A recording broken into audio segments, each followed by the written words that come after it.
The US dollar has been the dominant currency in the global economy for nearly a century, and most of the institutions in the current financial system in the world today were created back in the 1940s at a time when much of the world was still colonized by the Western imperial powers. And they designed these financial institutions at the Bretton Woods Conference in 1944 in a way that guaranteed that the Western economies would have significant influence over the global financial system.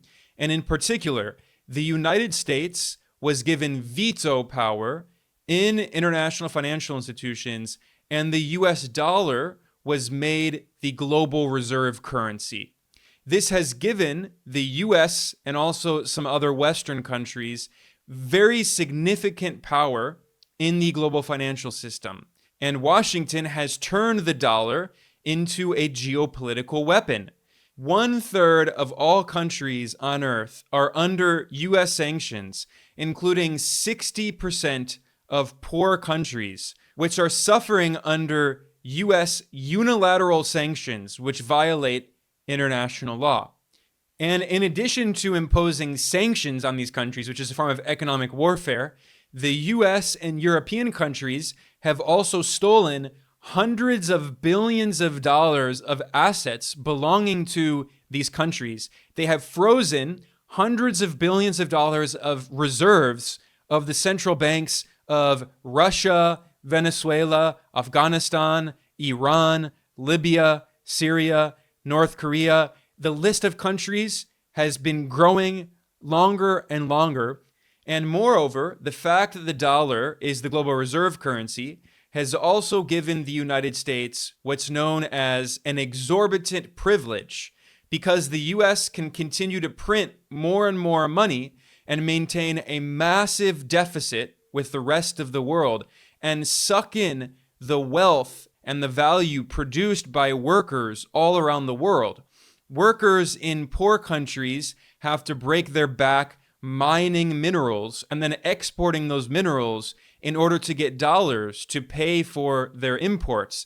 Whereas in the United States, the central bank, the Federal Reserve, it can just print those dollars. And these days, it doesn't even need to print physical paper. The vast majority of dollars in existence are just numbers on a computer screen. So this has allowed the US to maintain the biggest deficits that countries have ever run in human history and over decades. And the US pays for those deficits by selling debt in the form of US Treasury securities to foreign investors and selling other financial assets like stocks of US companies. And the fact that the dollar is the global reserve currency guarantees this demand for US financial instruments, which also inflates their value, which means that big billionaire oligarchs in the US have gotten richer and richer and have benefited from the fact that the dollar is the global reserve currency. So in short, this system has benefited Wall Street, it's benefited rich people in the US, it's benefited some rich oligarchs in other countries, and it has hurt the vast majority of people around the world. And that's why more and more countries are seeking an alternative to this system. And one of the main institutions, one of the main groupings of countries that is pushing for an alternative to the dominance of the US dollar is BRICS. BRICS consists of Brazil, Russia, India, China, and South Africa, and it has invited several other countries to join, including Ethiopia, Egypt, Iran, United Arab Emirates, and Saudi Arabia. BRICS has a system in which all members are equal. They have equal representation and equal power, and every year the chair country changes on a rotating basis. In 2024, Russia is the chair of BRICS, and Russia is hosting the annual BRICS summit in the city of Kazan from the 22nd to the 24th of October. And for this summit, the Russian Finance Ministry and Central Bank prepared a special report that proposes plans to fundamentally transform the international monetary and financial system and to create mechanisms that will provide more opportunities for developing countries in the global south, formerly colonized countries, to democratize the global financial institutions so they no longer benefit the rich Western imperialist countries at the expense of the rest of the world. In this special report, Russia proposed the creation of what it calls the BRICS Cross-Border Payment Initiative, BCBPI. This would be a way for members of BRICS to de-dollarize their trade and their international investments and reserves. It would be a way to weaken the hegemony of the US dollar and provide alternatives for developing countries so they no longer have to rely on the US dollar and the United States. They no longer can be sanctioned by the United States. They can pursue independent development paths. Now, the report is roughly 50 pages long. I read through all of it, but just to summarize it overall, at the heart of this proposal is the idea that members of BRICS are going to create new infrastructure to facilitate cross-border transactions so they can de-dollarize their trade and also de-dollarize their international investments and reserves. And instead of relying on the US dollar, they can use their own national currencies, which can also be a relief for a lot of developing countries because they constantly are worried about getting access to hard currency, getting access to dollars to maintain the value of their currency. If they have a trade deficit, they don't want the value of their currency to fall too drastically. They won't be able to pay for imports of commodities and energy. So this is a short and medium-term solution. And the report also raises the possibility of some kind of international unit of account or international currency. This is still very much something that's being debated, the idea of a BRICS currency. However, the report makes it very clear that if that happens, it's certainly not going to be in the short term. That's something that needs to be planned for the medium to the long term. The report says that one of the possibilities could be the special drawing rights, the SDRs. I'll explain what those are. It's a unit of account that is used by the International Monetary Fund, and the value of it is based on a basket of 5 currencies. However, those are the 5 dominant currencies, mostly of the Western economies, plus Japan and China. So that could be the basis for a potential idea in the future for some kind of supranational currency, a unit of account that can be used to settle trade imbalances. However, this report makes it clear that in the short to the medium term, what BRICS countries will do instead is they will try to create new institutions and also democratize existing institutions to connect commercial banks in countries and also to connect central banks of BRICS members in order to settle trade imbalances and in order to transact in their national currencies.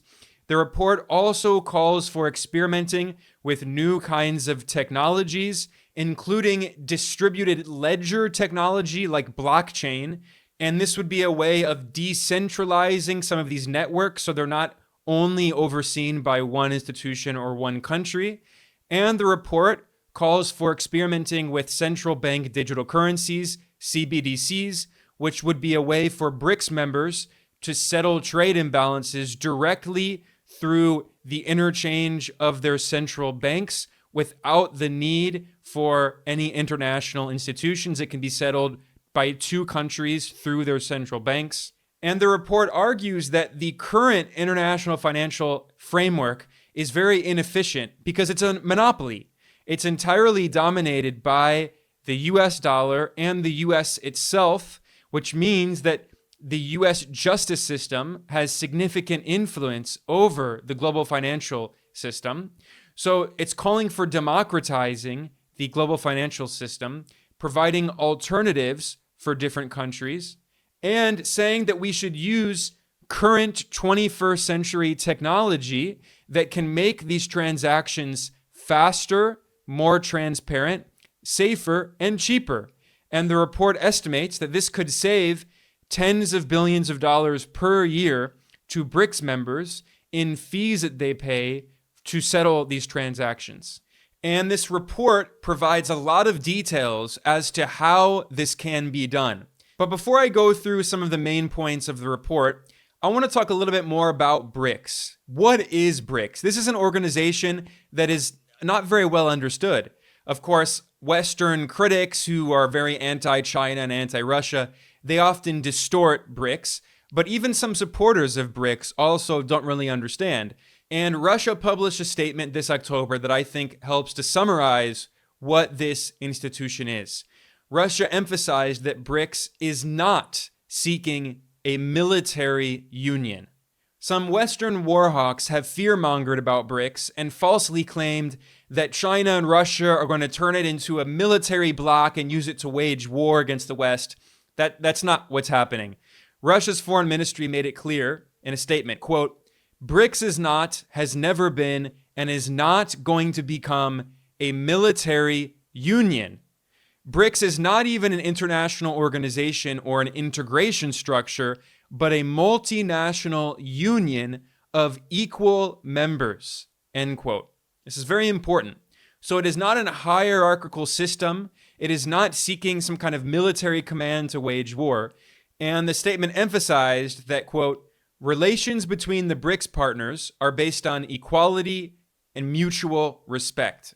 And then people may say, okay, fine, it's an equal organization, there's no hierarchy, but what do they do? Well, the statement also emphasized that BRICS has three key pillars. First, politics and security.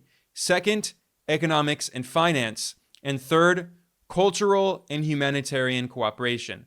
Now, of course, those are important issues, but personally, from my study of BRICS over the years, I think the most important element of BRICS cooperation is in terms of economics and finance.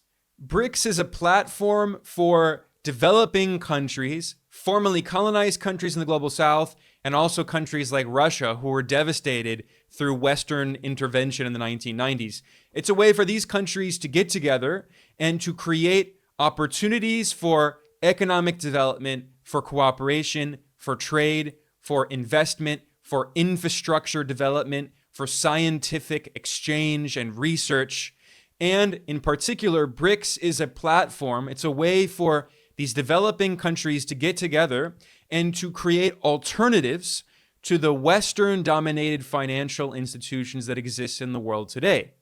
In this sense, I think we can understand BRICS as part of a lineage going back to the call for a new international economic order in 1974. This has been a demand that has been reiterated every single year since then by formerly colonized countries in the global south. And this was also a demand of the G77, the Group of 77, which was founded originally by 77 formerly colonized countries in the 1960s as an alternative to the West's G7. But since then, it has expanded greatly, and there are now 134 countries, the vast majority of countries on Earth, that are part of the G77, and they have repeatedly called for a new international economic order to democratize the existing financial system, which is why I think it's actually deeply appropriate that in 2024, 50 years later, BRICS has now made this one of its key missions. And BRICS has introduced a tangible plan to try to create a more equitable international monetary and financial system. And at the core of this proposal is a push to de-dollarize, to challenge the dominance of the US dollar as the global reserve currency, and instead allow countries to use their own currencies in cross-border settlement of international trade, and also to use their currencies for investment. So countries are not basically forced by the structure of the international financial system to hold their reserves in their central banks in the form of US Treasury securities, that is US government debt, which is a way of funding the US government's operations and wars around the world and its sanctions. This will allow countries to diversify their international investments, and it will take away one of the most significant geopolitical weapons that has been used by the United States to try to kneecap all of its adversaries. And we've already seen de-dollarization pick up momentum. It's not just something hypothetical, it's happening. A clear example of this is how China has been de-dollarizing its international trade. As of 2023, China settles slightly over half, a slight majority, of its cross-border transactions using renminbi, that is its currency, also known as the yuan, and not US dollars. Now, skeptics may say, well, the US dollar still makes up roughly half of China's cross-border transactions. However, if you look at a chart of how rapidly this has shifted, you can see that as recently as 2010, more than 80% of China's cross-border transactions were conducted using the dollar. And in just 13 years, China reduced that from over 80% to under 50%, and the trend continues to increase. And this is especially the case if you look at China's bilateral trade with Russia. Russia reported in April 2024 that more than 90% of mutual payments being done between China and Russia now use their local currencies, that is the renminbi and the ruble, not US dollars. The same thing has been happening with other members of BRICS. Russia and India have signed agreements to de-dollarize their trade and to use their national currencies, that is the Russian ruble and the Indian rupee. Furthermore, Iran, which is now a member of BRICS as well, signed agreements with Russia to de-dollarize their bilateral trade and use their national currencies. And in 2023, China and Brazil also signed an agreement to de-dollarize their trade and use their local currencies, the Brazilian real and the Chinese renminbi. Brazil's leftist president Lula da Silva has been a very outspoken advocate of de-dollarization. During a visit to China in 2023, Lula made a powerful speech in which he said, quote, "Every night I ask myself why all countries have to base their trade on the dollar." And then he asked, quote, "Why can't we do trade based on our own currencies?" End quote. When Lula made those remarks, he was giving a speech at the New Development Bank, which is the BRICS Bank, which is based in Shanghai. And the current head, the president of the New Development Bank, is the former president of Brazil, Dilma Rousseff, who is from the same left-wing Workers' Party as Lula. And as head of the BRICS Bank, she has pledged that the New Development Bank is going to give out, in the short term, 30% of loans in local currencies. And in the years that come, its goal is to increase that even further and to reduce the use of the dollar and eventually eliminate the use of the dollar and the currencies of non-BRICS members in lending. So clearly inside BRICS, there is a lot of interest in de-dollarization, and countries are seeking new arrangements in which they can trade with their local currencies. But what's interesting is it's not just BRICS. It's countries all across the global south. And in fact, on the African continent, countries are also trying to create a new foreign exchange system that will allow cross-border payments in local currencies. This is referred to as the Pan-African Payment and Settlement System, and it was formally launched in Ghana in 2022. The same thing is happening in Southeast Asia. ASEAN, the Association of Southeast Asian Nations, held a historic summit in Indonesia in 2023, and there they signed an agreement that pushed for the creation of new institutions to connect payment systems of the different countries in Southeast Asia so they can use their local currencies in cross-border transactions. And it's a way of transitioning away from the US dollar.